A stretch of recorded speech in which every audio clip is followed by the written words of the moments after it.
our obsession with antagonisms of the moment, we often forget how much unites all the members of humanity. Perhaps we need some outside universal threat to make us recognize this common bound. I occasionally think how our differences worldwide would vanish if we were facing an alien threat from outside this world. And yet, I ask you, is not an alien force already among us? If we had physical, tangible evidence of artifacts on Mars, we are not only not alone in the universe, but someone has been on the next planet over. That in itself will forever change our frame of reference.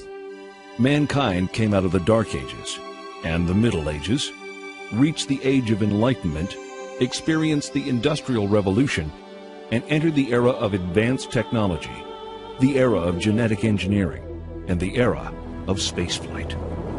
Big shadow. 4 forward, drift into the right a little. 30 seconds forward. We copy you down, Eagle. The Eagle has landed. Astronauts who land like eagles. Zecharia Sitchin's research reveals that in our ancient past there were advanced beings referred to as the Anunnaki, translated, those who from heaven to earth came. The idea that there was in our solar system a race of intelligent beings far older than us who are now gone would certainly force us to rethink lots of questions, including the question of human origins. Where did we come from? Could we be the products of genetic engineering? The hypothesis that modern science is only now catching up with ancient knowledge is inspiring scientists and researchers to increase efforts to rediscover that which may have been lost over time. It rekindles a situation that has lain dormant almost 5,500 years. The incident of the Tower of Babel. In the Babylonian version of the biblical story, the people of Babylon were building a tower whose head shall reach the heaven, in which a Shem, a space rocket, was to be installed under the direction of their supreme god. But the other deities were not amused by this foray of mankind into the space age.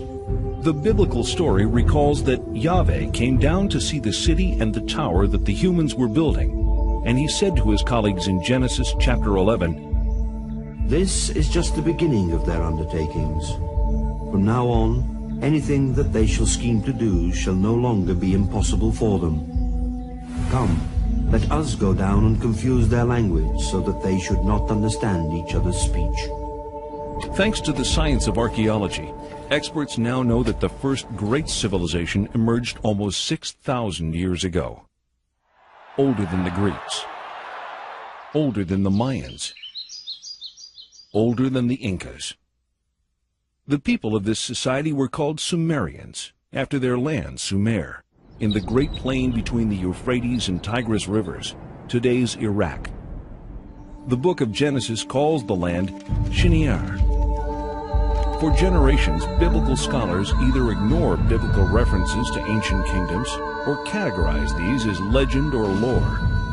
Through the study of historical relics and the translation of ancient languages, many biblical researchers now believe that the previously questioned Old Testament references are indeed historically authentic accounts of flourishing, advanced cultures. If you study the Genesis document, God made Adam out of clay and then took Eve out of his rib, one of his ribs, etc. If you study this document, you discover that it is really a much shorter version of a much more complicated document that comes out of Babylonia and then out of Sumer and so on. Now, these ancient texts give a really complicated story of powerful, non-human, godlike beings actually engineering us, making us for specific purposes. Zecharia Sitchin's investigation into these cultures brings him to this 6,000-year-old temple in an excavated area of the ancient city Erech. Until its discovery only 150 years ago, Erech was known only through passages in the Bible. The temple is dedicated to a female goddess named Inanni, also referred to in later times as Ishtar. Zechariah Sitchin. You can see here her features a little damaged. Her divinity was marked by the pair of horns that she had. She held a jar with the water of life, and she was surrounded as a decoration, but perhaps also symbolically, with a symbol that some refer to as entwined snakes, which was the symbol of science in those days, 6,000 years ago. Some find in it a precursor of the Egyptian Ankh, which was the symbol of life and creation. Further results of Mr. Sitchin's research affirm the theory that this visage of entwined snakes is the symbol for genetic manipulation of DNA. Carved out in stone over 6,000 years ago, Ishtar is sometimes depicted flying through the sky and leaving the Earth's atmosphere to traverse the heavens. In ancient Mesopotamia, the secrets of astronomy and other celestial knowledge are kept carefully guarded, studied behind closed doors by an exclusive society of priest astronomers. Cylinder seals like these are the only surviving record of these carefully guarded secrets. This clay tablet carries the print of a cylinder seal about 4,500 years old. It depicts the god Enlil granting the plow to humankind, ushering in the age of modern agriculture. On closer inspection, something completely remarkable can be seen. A detailed depiction of the complete solar system configured identically to that known to contemporary science. With the sun prominently figured in the center, each planet appears in its correct position and relative proportions to the other planetary bodies. On the outskirts is one additional planet, a 10th, not currently located by astronomers of our modern era. Astronomers around the world are on the lookout for this evasive celestial sphere, as a growing body of physical evidence indicates that it does in fact exist. The story of this planet, as told by the Sumerians on their 7 tablets of creation, begins 4 billion years ago, when our solar system was much younger and our own planet Earth did not yet exist. According to modern science, prior to the invention of the telescope in the 1600s, humanity had no knowledge of outlying planets beyond Jupiter, as these bodies cannot be viewed with the naked eye. Since the day of Galileo Galilei, optical astronomers have amassed an important body of knowledge about the outer planets. These theories established by astronomers from around the globe have been uncontested these last centuries. With the technological advancements of our day, new vantage points have developed, such as the unobstructed view of NASA's Hubble telescope and the perspective gained through unmanned probes sent on reconnaissance missions to the outer reaches of our solar system. These breakthroughs in space exploration reveal many inaccuracies in earlier astronomical conclusions. On August 19, 1977, the American space probe Voyager 2 leaves Cape Canaveral on a several-year journey to the vicinity of this solar system's most distant planets. The Voyager's discoveries challenge many of astronomy's recent conclusions, while fully corroborating ancient knowledge. For the first time, we see images of Uranus. Astonishingly, it is exactly as the Sumerians report in their 6,000-year-old description. Though they have no telescopes that we know of, the Sumerians characterize Uranus as Mash Sig, translated bright greenish. They also explain the unique planetary tilt of Uranus. According to the Sumerians, our solar system was invaded by a planetary body that caused collisions and disrupted the existing order. NASA scientists concur that a collision with a body the size of Earth, traveling at 40,000 miles per hour, could have caused both the orbital skew of Uranus and the devastation apparent from the planet's surface scarring. Its neighbor Neptune was described as a blue-green planet by the Sumerians millennia ago, but science has only confirmed this fact during the past few decades. The Sumerians named and listed all of the planets in our solar system. Their documented list of these planets is tangible evidence that in at least one respect, modern man is on a path of rediscovery.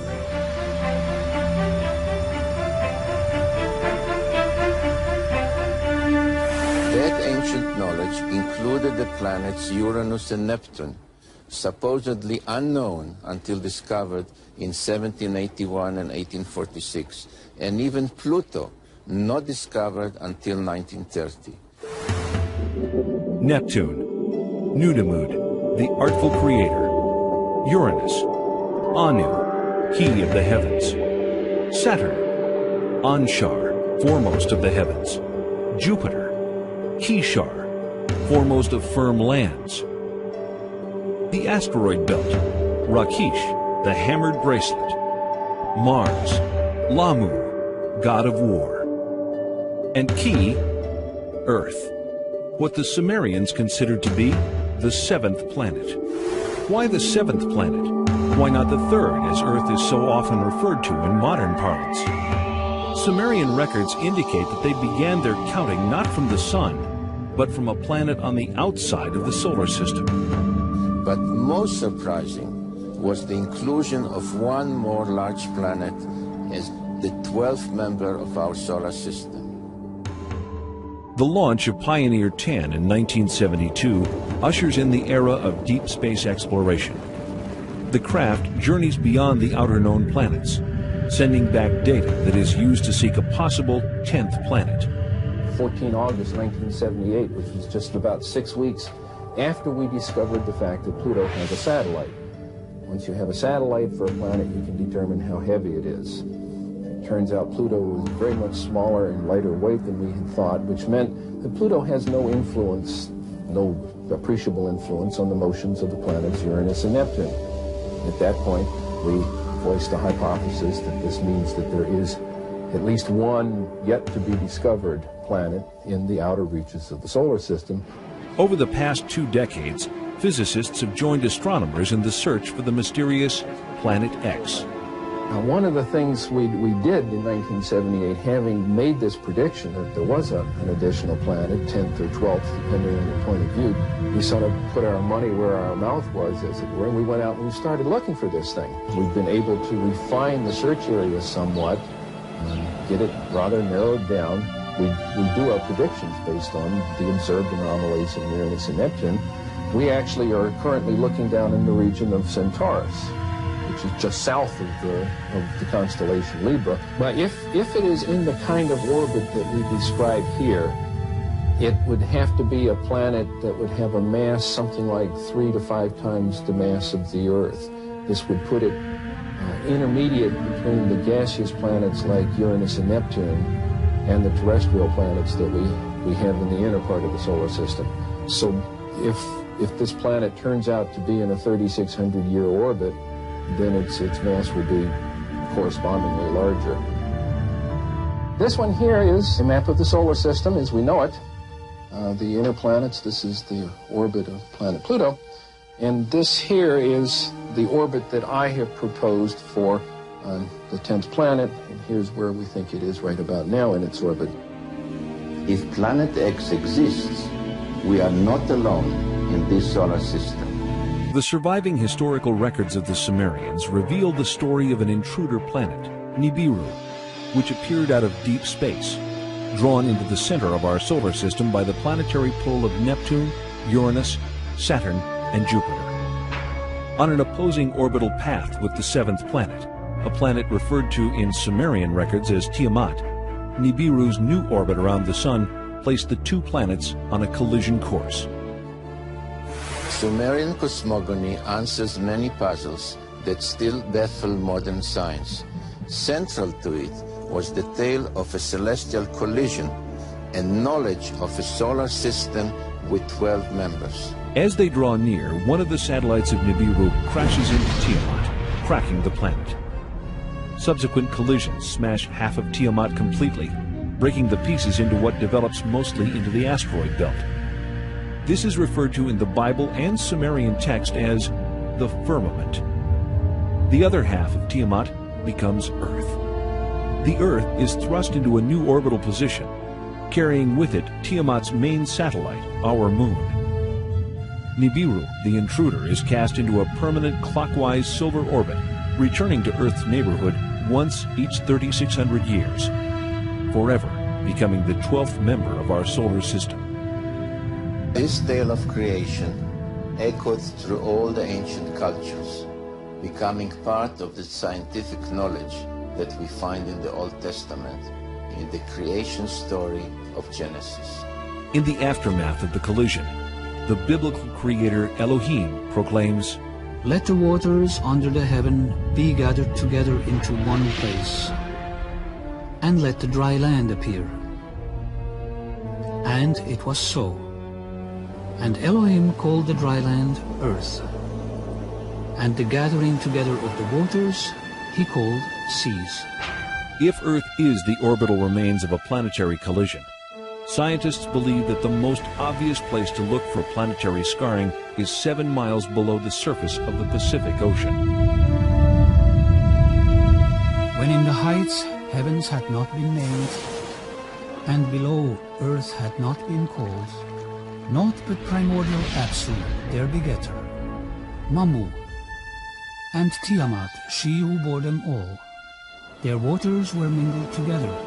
2 planets mingled together. The biblical passage of Genesis reads, "In the beginning God created the heaven and the earth. And the earth was without form and void, and darkness was upon the face of the deep. And the Spirit of God moved upon the face of the waters. And God said, Let there be light. And there was light." If we apply the knowledge of the Mesopotamian text to the biblical text, the correct reading of the book of Genesis emerges, especially in relation to waters.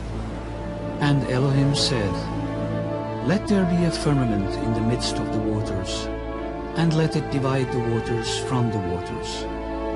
And Elohim made the firmament, dividing the waters which are under the firmament from the waters which are above the firmament. And Elohim called the firmament heaven. Upper waters? Lower waters? What does the Bible mean by this? The Sumerians describe Uranus and Neptune as watery planets. What are the conclusions of modern science? In 1979, 1980, and 1981, Pioneer and Voyager visit Jupiter and Saturn with their many moons.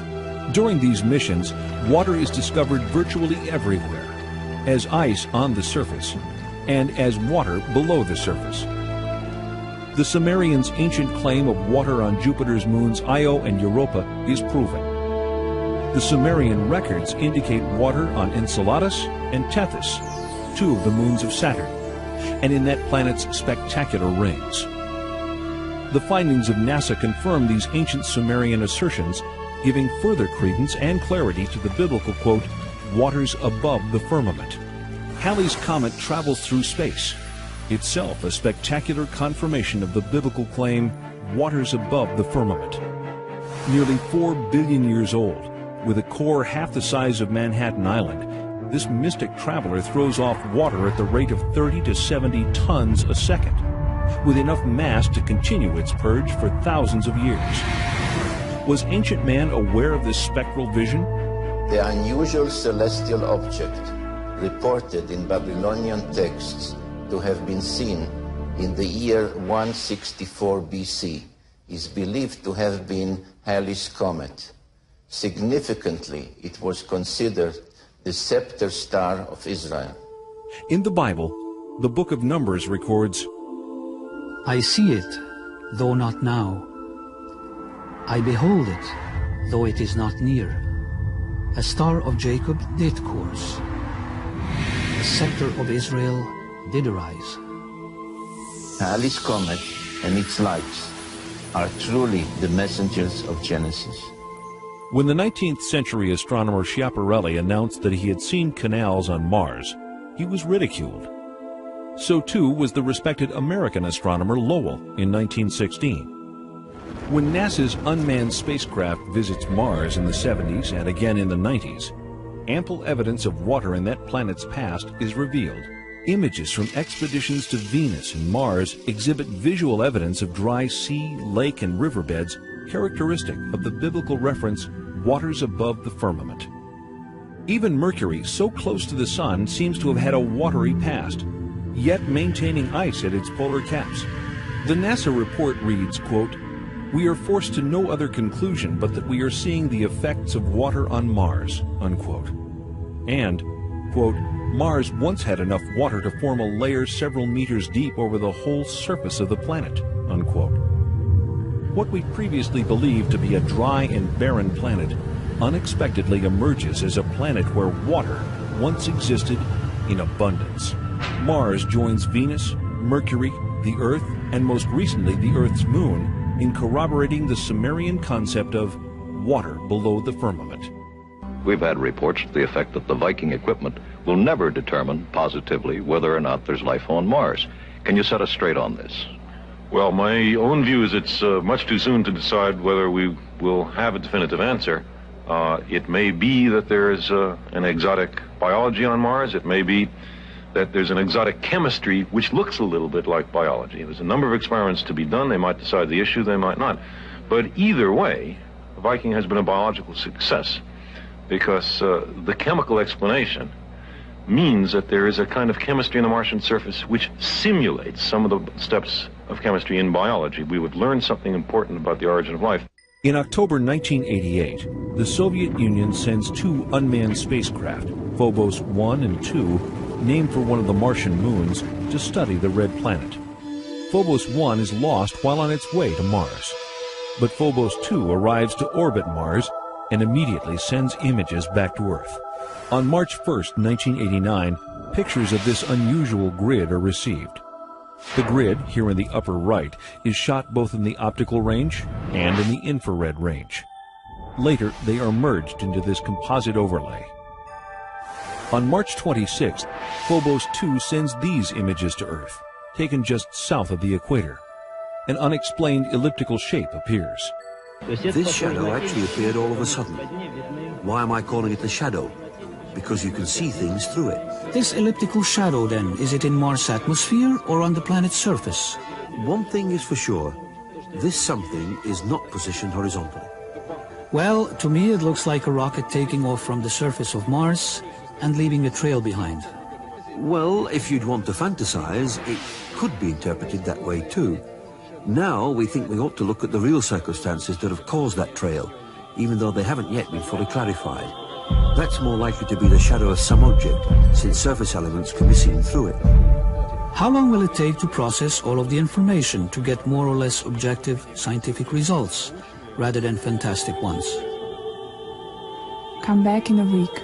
1 week later, no details are given. Then, unexpectedly, this report. Last year, the Soviets launched 2 spacecraft to the planet, both named after the Martian moon, Phobos. Their mission was to photograph Mars and land probes on its moon. One was accidentally switched off by a mission operator.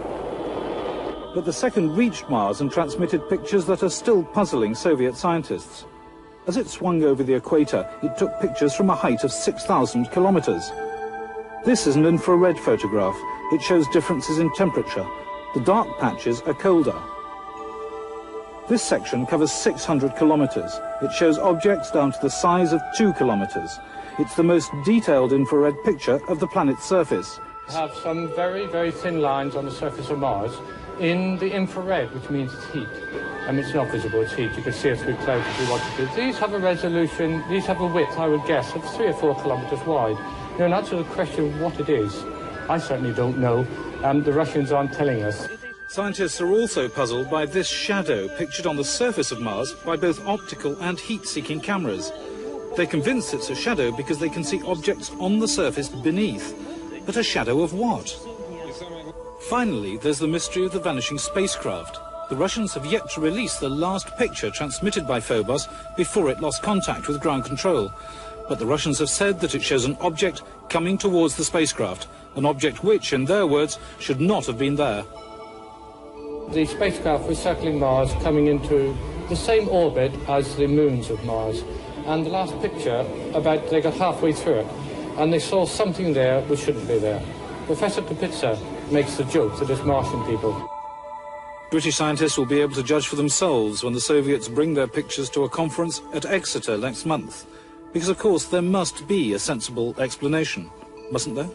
The Russians do not bring any pictures to the Exeter conference. How does the Russian Space Agency explain the spacecraft's destruction or disappearance? It does take a minimum of precision criteria to obtain on the image these spots, which some would like to call flying saucers, that appeared within the visual field of the infrared range. It must be pointed out that the flying saucer version is not ours. Actually, at first we were saying that there was no flying saucer, that surely all that we saw could be explained in understandable, natural and physical terms. One possibility could easily be that the small meteorite, the small bit of rock, was in the same orbit of Phobos and hit it. In an exclusive interview conducted in October 1990 in Moscow, Professor Lev Mukhin of the Soviet Space Research Institute discredits the meteorite theory. There were attempts to hypothesize that there had been a collision between the space probe, which was then orbiting Mars in alignment with the orbit of Mars' moonlet, and strands of dust surrounding the moon Phobos itself. But some fairly accurate computations made by several organizations, and by our institute as well, have shown that this assumption is totally baseless. If not meteorite or debris, then what could possibly explain the mishap? A long silence follows. Then in December 1991, Marina Popovich, former cosmonaut trainee and retired Air Force colonel, holds a surprise press conference at the Russian consulate in San Francisco. She unearths the mysterious last photograph taken by Phobos. There is a strange shape in the foreground. Colonel Popovich refers to this as an unidentified flying object, a UFO. The object is juxtaposed against what appears to be the planet's tiny moonlet, Phobos, for which the craft is named. But how is the mysterious shadow explained? The Russians say it is a shadow of some object on or just above the Martian surface. Upon further examination in April 1992, when all of the related photographs are compared side by side, scientists reach the conclusion that the shadow is actually moving. If Mars was indeed the site of a space base in antiquity, could the failure of these Soviet space missions be attributed to some sort of alien intervention? Could the ancient space base have been reactivated? So the mystery remains. What caused the spacecraft to destabilize? Was it a malfunction? Or was there an outside cause, perhaps an impact? The question that arises is indeed a simple one. Was the spacecraft Phobos 2 hit by something that put it out of commission? The circumstances in which Phobos 2 was lost suggest that someone might be back on Mars, someone ready to knock out what to them is an alien spacecraft. Of all the elusive mysteries, the greatest is the riddle of life itself. How did it begin? From what corner of the universe did the first emanations of existence arise? Was the seed of life carried to Earth from the planet Nibiru? There has been a blending of interest in biologists on one hand and planetary astronomers on the other in the question of the origin of life. Because the same questions about how life originated on Earth also would apply to Mars or some other solar system.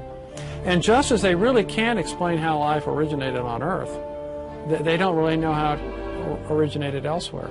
Contemporary scientific thinking cautiously asserts that life arrives on Earth when certain chemical substances crash into the surface aboard a stray comet early in our planet's history. What we are trying to find out in the meteorites is to see whether there are any of these molecules related to life. There are certain molecules like the amino acids which may be described as the building blocks of life. Directed panspermia, another scientific theory, suggests that life on Earth is seeded by a race of beings from outside the planet, not by chance, but as the deliberate activity of an otherworldly society. The Bible suggests that the creation of humankind comes at the end of a long list. All the fishes of the sea, and all the fowl that fly the skies, and all the animals that fill the earth, and all the creeping things that crawl upon the earth. It was only then that Elohim created the atom.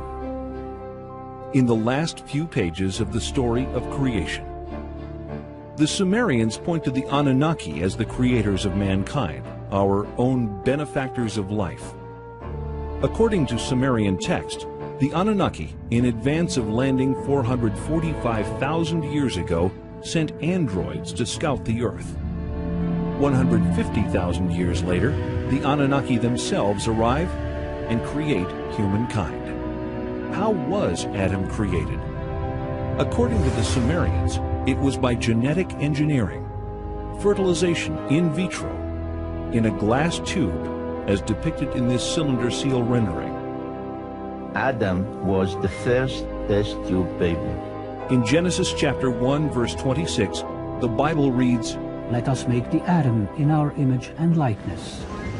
But why? Sumerian documentation suggests the Anunnaki create humanity to assist in mining African gold that they need to save the dwindling atmosphere of their home planet, Nibiru. Judaism, Christianity, and Islam, the three great Western traditions, religious traditions, are all founded on the idea that there's something special about human beings. We didn't arrive here accidentally, so we're not just some consequence of billions of years of pointless accidental permutations of life forms. No, we were created in the image of God. The creation really is about the process of our salvation. Now, what if it were the case that there were creatures both technologically more advanced than us, older than us in terms of their civilization, and maybe even more intelligent than us, and more spiritually advanced, if we could imagine that? Then would this cause the creation story to collapse and leaving, literally billions of people on the planet totally confused about the meaning of life? The Bible relates an incident of mankind overstepping the bounds of the Anunnaki when the Babylonians attempt to reach the gods by building an enormous launch pad in the archetypal story of the Great Tower of Babel. What is the target of their efforts? According to Zecharia Sitchin, it is our neighboring planet Mars, home of the Anunnaki's way station en route to Earth. The Sumerian tablets refer to the station planet Mars as the traveler's ship.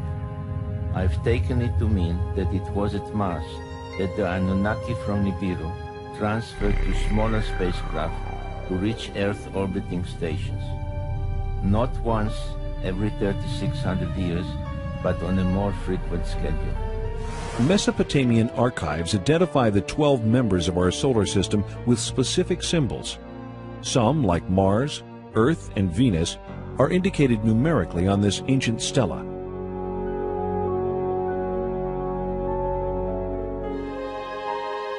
We see the sun with its many rays. We see another 4 depicted standing on their cult animals, but really it's a symbolism connected with the zodiac. We see the moon, and we see the earth symbolized by the 7 dots, which indicated the position of the earth from the outer limits of the solar system, counting or coming in inwards by somebody flying into from outer space. The 7 dots of Earth with its crescent moon and the 6-pointed star of Mars are revealing clues in this 4,500-year-old Sumerian depiction. 2 figures stand on either side of a craft.